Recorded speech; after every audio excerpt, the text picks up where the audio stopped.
The laughter started before the old truck even stopped rolling.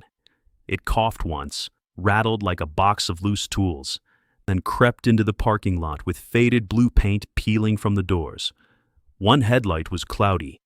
The chrome bumper had a dent that looked older than most of the salesmen standing outside. A young salesman leaned against a brand new pickup and smirked. Think he took a wrong turn? Another laughed. Maybe he's looking for the service entrance. The truck came to a stop near the front doors of Harrison Ford Motors, one of the biggest dealerships in the county. The driver's door groaned open. An old man stepped out slowly. His jeans were clean but worn thin at the knees. His boots had been polished so many times, the leather had gone soft. A faded brown jacket hung loosely over his shoulders, despite the warm spring afternoon.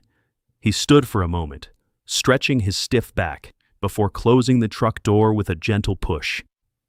"Sir," one salesman called, trying not to grin. "Used cars are around back." The old man smiled politely. "Good to know." He started walking toward the showroom.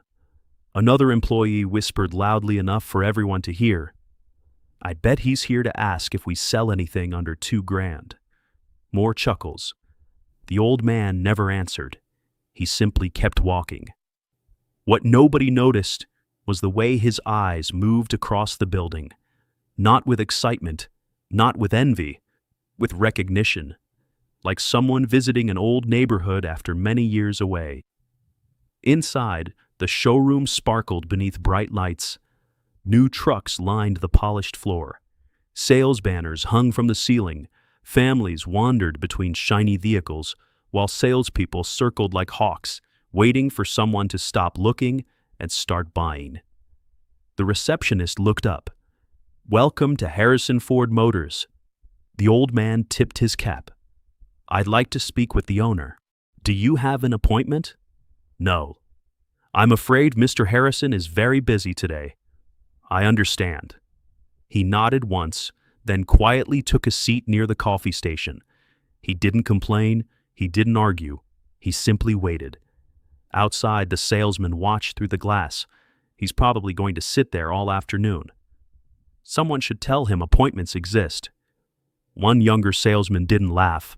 His name was Ethan Brooks, 27 years old, new to the dealership, still carrying the hope that hard work mattered more than appearances. He glanced toward the old truck outside. It was old, really old, but something about it caught his attention.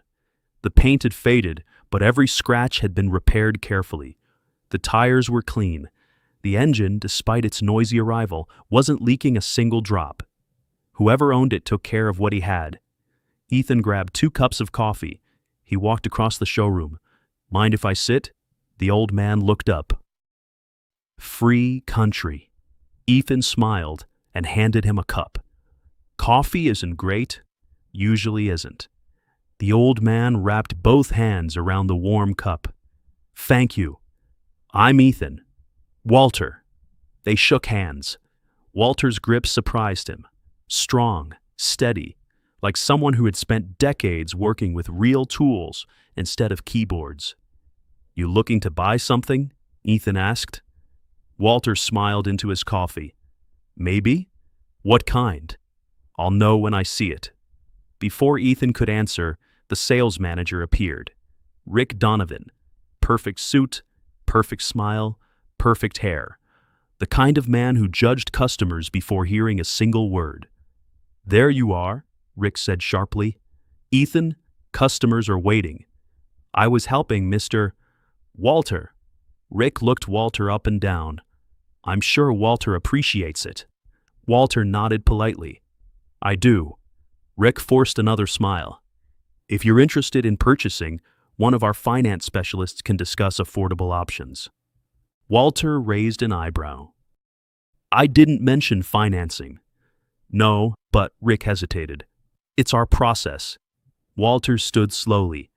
"I've been around long enough to know that sometimes people decide who you are before they know your name." Rick laughed awkwardly. "No offense intended." "None taken." Walter picked up his coffee. "I'll wait." Rick walked away, already dismissing him.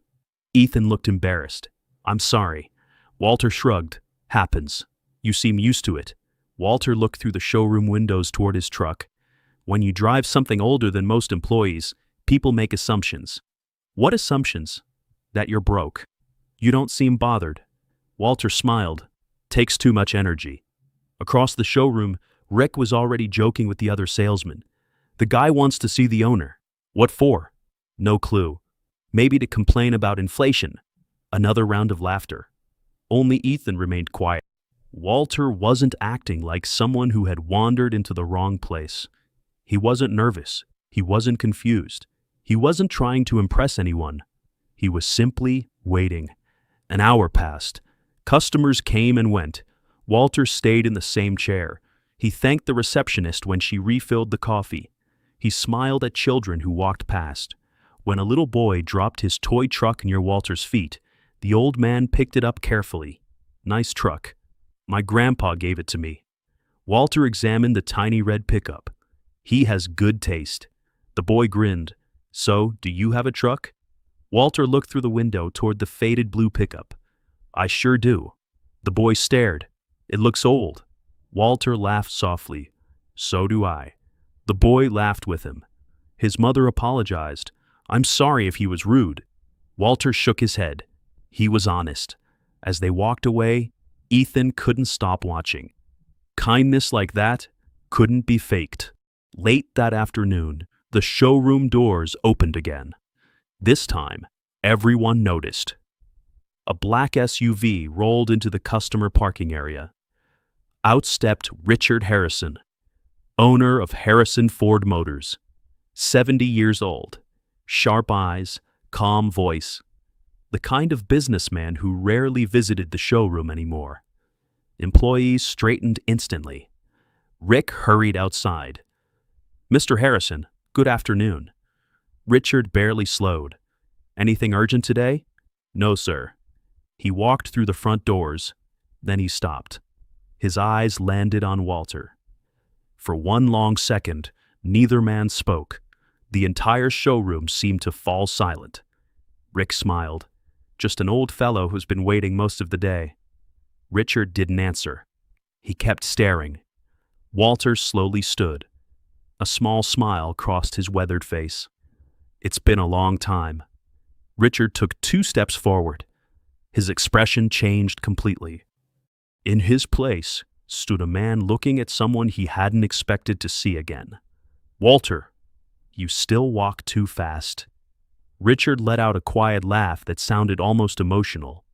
I can't believe it's really you. Rick blinked. You know each other? Neither man answered. Instead, Richard stepped closer and held out his hand. Walter ignored it. Instead, he pulled Richard into a brief hug. The employees exchanged confused looks. No customer had ever hugged the owner, especially not a man who drove a truck worth less than 1 tire on the showroom floor. Richard stepped back. You should have called. I figured I'd stop by. You waited all day? Walter nodded. I wasn't in a hurry. Richard looked around the showroom. He noticed the half-empty coffee cup, the chair, the curious stares, the smirks that hadn't completely disappeared from a few faces. His eyes settled on Rick. Did anyone offer Mr. Walker my office? Rick hesitated. We didn't realize. Richard's voice stayed calm. No, you didn't. Silence spread across the showroom. Walter gently touched Richard's arm. It's all right. Richard looked at him. No. His voice was firmer this time. It isn't. He turned toward the employees. I want everyone in the showroom. Nobody moved for a second. Then chairs scraped across the floor. Salespeople drifted toward the center of the room, whispering to one another. Ethan stood near the back, his heart pounding. Rick swallowed hard. Richard waited until every eye was on him. Then he looked back at Walter. You've kept your promise. Walter smiled. I always do. Several employees frowned. Promise? What promise? Richard slowly faced the room again. His next words made every smile disappear. You've all been laughing at the man who made it possible for this dealership to exist. And suddenly, Every person in the building wanted to know one thing. Who was Walter Walker, really? Nobody spoke. The silence stretched across the showroom until even the ticking wall clock sounded loud. Rick forced a nervous smile. I think there must be some misunderstanding. Richard Harrison turned toward him. There isn't. He walked beside Walter and rested a hand on the old man's shoulder. 38 years ago, I didn't own a dealership. The employees exchanged confused looks. I owned a toolbox, an old pickup, and a rented repair garage with a leaking roof. Richard smiled at the memory. It wasn't much. Walter chuckled. It leaked every time it rained. It flooded every time it poured, Richard corrected. A few people laughed quietly, unsure whether they were supposed to. Richard continued. I was 3 months behind on rent. The bank had already rejected my loan twice. He looked around the room. I was ready to quit. Every salesman listened now. Even the customers nearby had stopped pretending to shop. Richard nodded toward Walter. Then this man drove into my garage. Everyone glanced through the glass at the rusty blue truck. Not that truck, Walter said with a grin. I had another rusty one back then. A ripple of laughter broke the tension. Richard smiled. He needed his transmission rebuilt. Walter shrugged. It could have waited. I worked on it anyway. Richard folded his arms. When the repair was finished, Walter asked me one question. He looked at Walter. What would you do if money wasn't the problem? Walter smiled. I remember. I told him I'd open a real dealership. Richard paused. I thought he was just making conversation. The showroom stayed perfectly still. The next morning, he came back with a cashier's check. Gasps spread across the room. He loaned me enough money to lease my first lot. Rick frowned. You loaned him the money? Walter nodded. I did. Richard added quietly, no interest. The employees stared. No contract written by lawyers. No investors. No bank. Just a handshake. Walter lifted his coffee cup. I figured I could trust him. Richard smiled. I spent the next 11 years paying him back every dollar. Someone near the back whispered, Why would anyone do that? Walter heard him. Because someone once did the same for me. The words settled over the room. Not dramatic. Just honest. Richard looked around. Everything you see here, he motioned toward the showroom, started because one man believed in another. The room fell silent again. Rick cleared his throat. Well, that's certainly an incredible story. It is, Richard said, but that's not why Walter came today. Now everyone looked at Walter again. Even Ethan. Walter reached into his jacket pocket. He removed an old envelope. The paper had yellowed with age. Its corners were worn soft. He handed it to Richard. I found this while cleaning my attic. Richard carefully opened it. Inside was a folded sheet of paper. His eyes widened. I haven't seen this in decades. What is it? Ethan asked quietly. Richard unfolded the page. My first business plan. The paper was covered in handwritten notes, crooked numbers, sketches of a showroom, ideas scribbled in the margins. Walter laughed softly. You kept telling me you'd build the best dealership in the county. I was young. You were stubborn. I still am. Walter nodded. I noticed. The employees relaxed slightly. The mood had softened. But Richard hadn't stopped thinking. He looked at Walter. You didn't drive 200 miles just to return an old piece of paper. Walter didn't answer right away. Instead, he glanced through the showroom windows toward the parking lot. His truck sat alone beneath the afternoon sun. Its faded paint reflected almost no light. It was a good drive. Richard studied his old friend. You always get quiet when something's bothering you. Walter smiled faintly. You still notice. What is it? Walter looked around the showroom. Customers had begun whispering. Employees pretended not to listen. I'd rather talk somewhere private. Richard nodded immediately. My office. As they started walking away, Walter stopped beside Ethan. He reached into his pocket. A small brass keychain rested in his palm. Attached to it was a tiny pickup truck, worn smooth by years of use. You dropped something earlier. Ethan looked confused. I don't think that's mine. Walter smiled. It is now. Ethan accepted it carefully. It's lucky. You believe in lucky charms? No. Walter's eyes twinkled. I believe people remember small acts of kindness. Then he followed Richard upstairs. Rick watched them disappear. Something about the exchange bothered him. What's so special about that kid? He muttered. No one answered. Richard's office overlooked the entire showroom.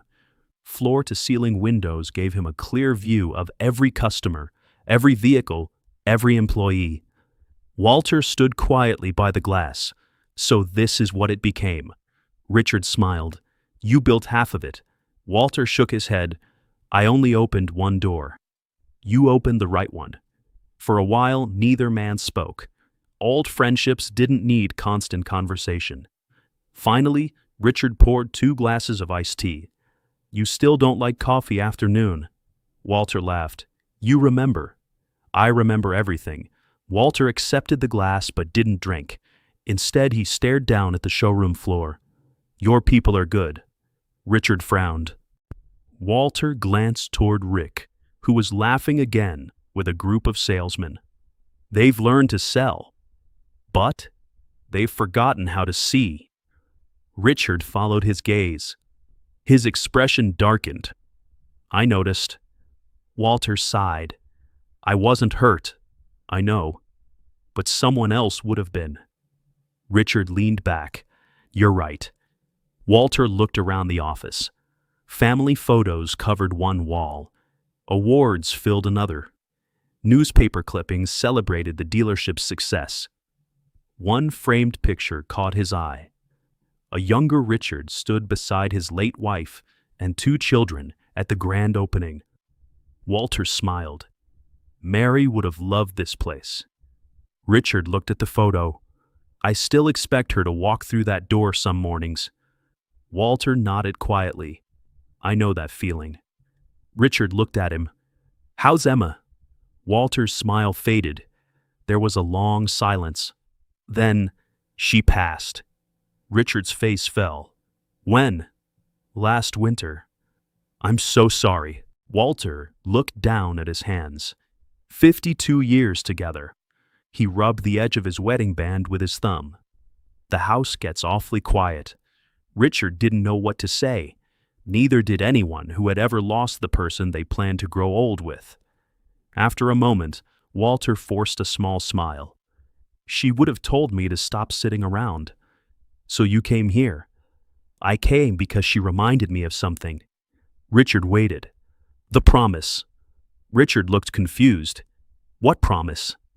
Walter reached into his jacket again. This time he removed a folded document. Unlike the old business plan, this paper looked recent. Very recent. Richard unfolded it slowly. His eyebrows pulled together. Then his eyes widened. This can't be. Walter simply watched him read. Richard looked up. You're serious? I don't joke about things like this. Richard lowered the paper onto his desk. I had no idea. Outside the office, Ethan noticed the change immediately. Richard had stood up so quickly that his chair rolled backward. He paced across the room, stopped, looked at Walter again, then paced once more. Ethan couldn't hear a word through the glass, but he had never seen the owner react like that. Not once. Rick noticed too. What are they talking about? One of the finance managers shrugged. Whatever it isn't small. Back inside the office, Richard finally spoke. Why didn't you tell me? Walter answered honestly. Because I didn't want sympathy. You've been carrying this alone? I've had time to get used to it. Richard stared at the document again, then back at his oldest friend. This changes everything. Walter slowly shook his head. It changes my future. He looked around the office one last time. But your future doesn't have to stay the same. Richard's eyes narrowed. What are you saying? Walter walked to the window overlooking the showroom. Families smiled beside shiny new trucks. Children climbed into driver's seats while parents laughed. Salespeople shook hands. Life continued below. Then Walter quietly said the sentence that would change every person in that building. "I want to buy Harrison Ford Motors." Richard froze, not because the offer was impossible, because he suddenly understood why Walter had come. And downstairs, completely unaware of what had just been said, the employees kept joking about the old man with the rusty truck, never imagining that by tomorrow morning he might be the man signing their paychecks. Richard stared at Walter as if he had misheard him. "You want to buy the dealership?" Walter nodded. "I do." Richard slowly sat back down. "For years you've told me you enjoyed your quiet life. You said you were done chasing business." "I was." "What changed?" Walter looked out the window again. Ethan was helping an elderly couple into a pickup, taking his time, answering every question without once looking at his watch. People changed. Richard followed his eyes. Walter continued softly. "I've visited a lot of businesses these past few years. Some still remember that every customer is a person. Others only see a commission." He turned back. "I don't want your dealership because I need another investment." "Then why?" "Because this place was built on trust." He paused. "And I don't want that to disappear after you're gone." Richard smiled sadly.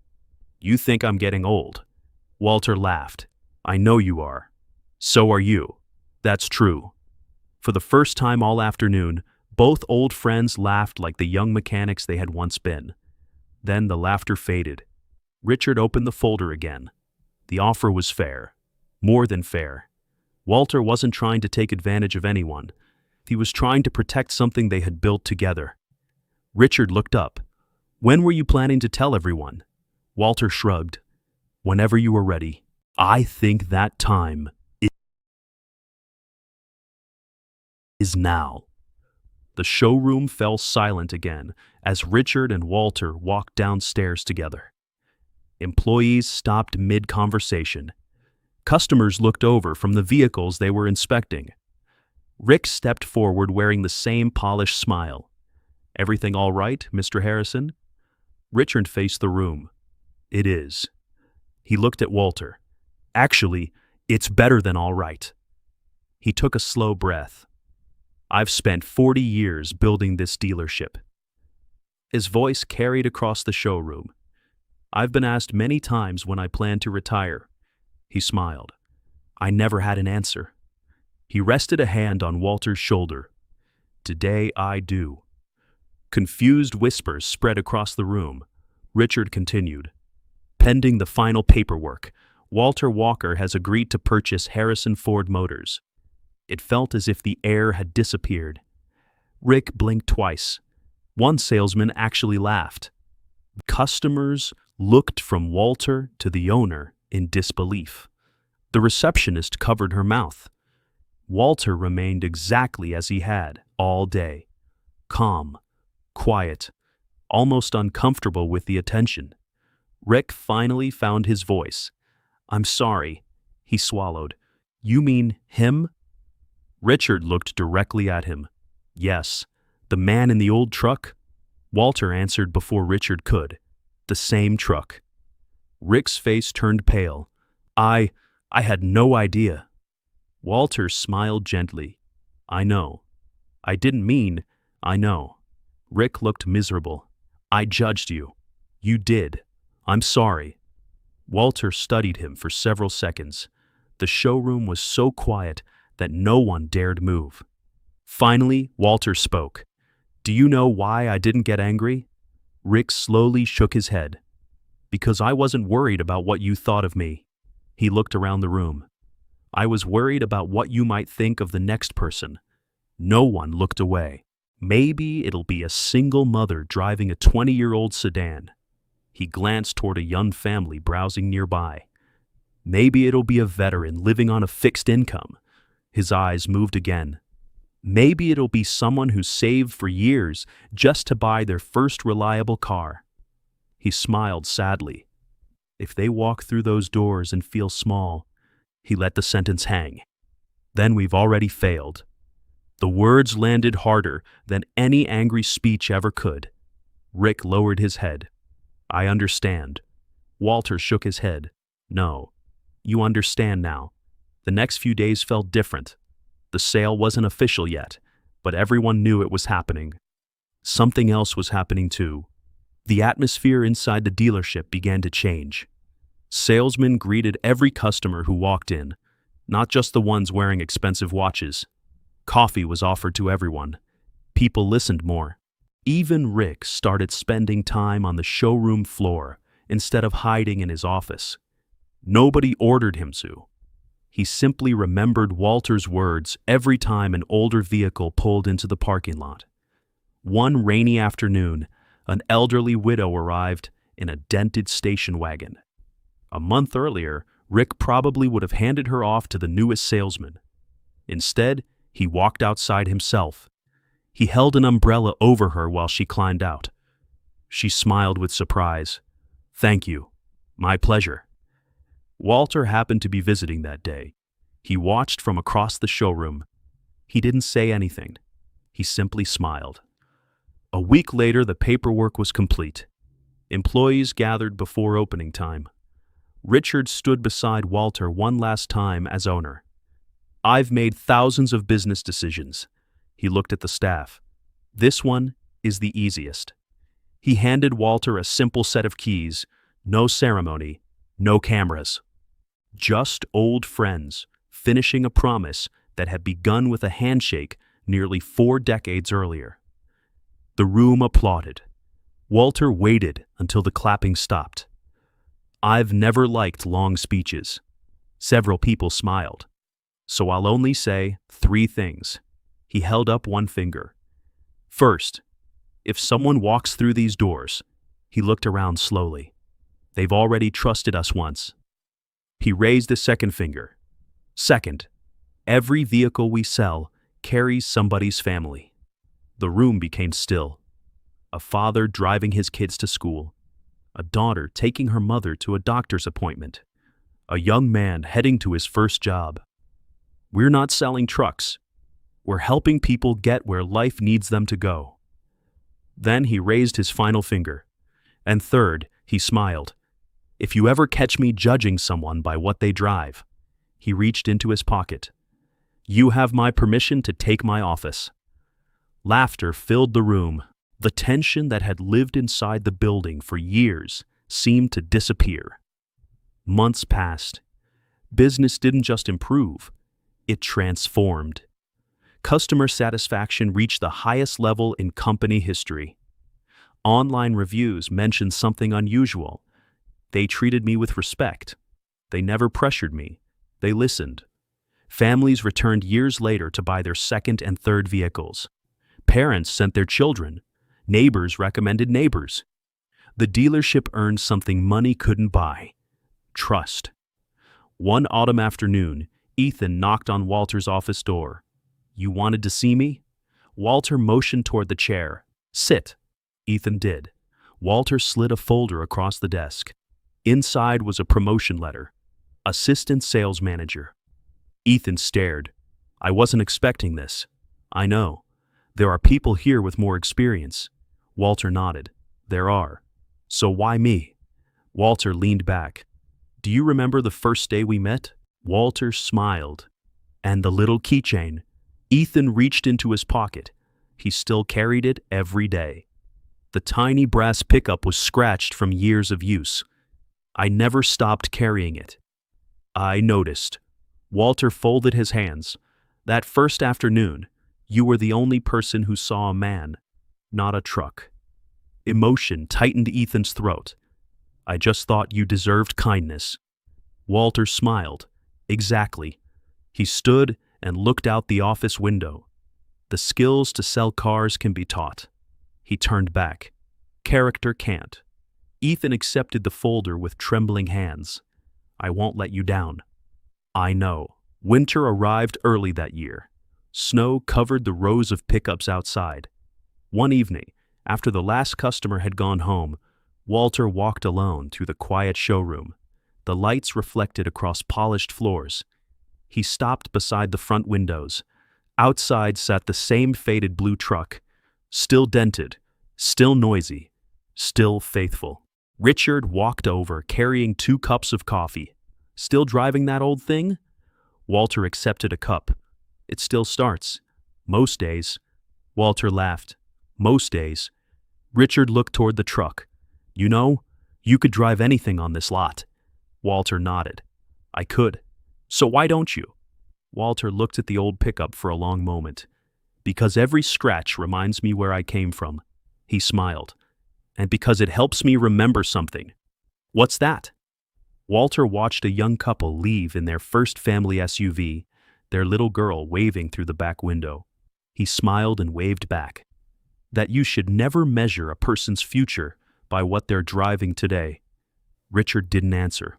He simply stood beside his oldest friend, watching the taillights disappear into the falling snow. Outside, the rusty truck waited quietly beneath the glowing dealership sign. Months earlier, people had laughed when it rolled into the parking lot. Now, every new employee heard its story on their first day. Not because its owner had become wealthy, not because he had bought the dealership, but because one old truck reminded everyone who worked there that respect should never have a price tag. And every morning after that, before the showroom opened, Walter's pickup was always the first vehicle in the lot. Not to impress anyone, just to make sure that the next person who arrived in an old, worn-out car would never wonder if they belonged.